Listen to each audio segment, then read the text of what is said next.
We are not voting on this tonight, but since other people are talking, just to share their views, I thought I would chime in as the co-sponsor of the legislation and talk a little bit about what the intent was and what this was trying to aim at, because I don't think it was as broad sweeping as people, or at least it was not intended to be as broad sweeping as I feel like a lot of people try to characterize it.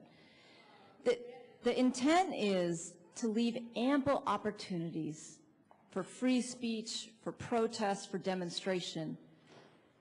This is targeted at prohibiting harming Oakland and harming workers. The port is a unique asset to the city of Oakland. I know it's already been said, but 73,000 jobs in this region.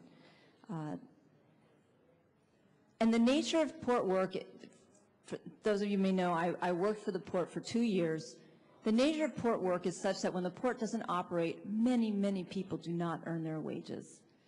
And then finally, we all that are looking at this issue of revitalizing Oakland, of moving Oakland forward, kind of have this eye on the prize of the Army base. The Army base is this opportunity. You know, I'm an Oakland native. I am born and raised here. I'm proud of my Oakland public school education.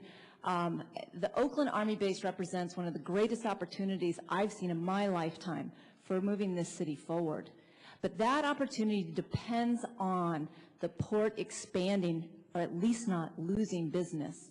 And so the idea behind this was to send a message that we value the port business, we see it as an opportunity, we're committed to its growth. There were a few things that were said that I did want to clarify.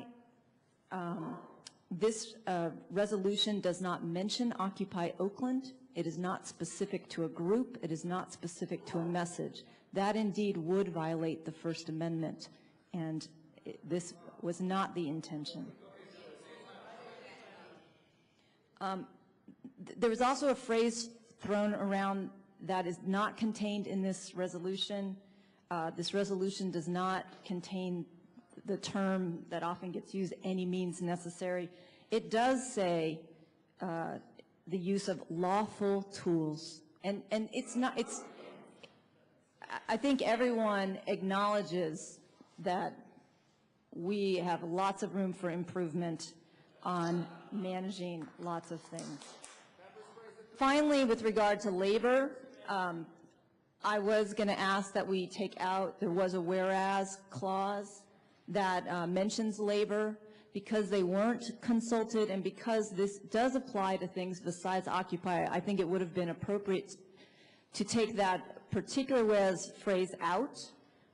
This is not focused on labor. In fact, I've been assured by the city attorney this in no way would limit strikes, work stoppages, things that are part of the labor movement. This was not targeted at labor. It's much broader than that. And again, the intent of this was to leave ample room for protest, free speech, and assembly, but without hurting Oakland and without hurting workers.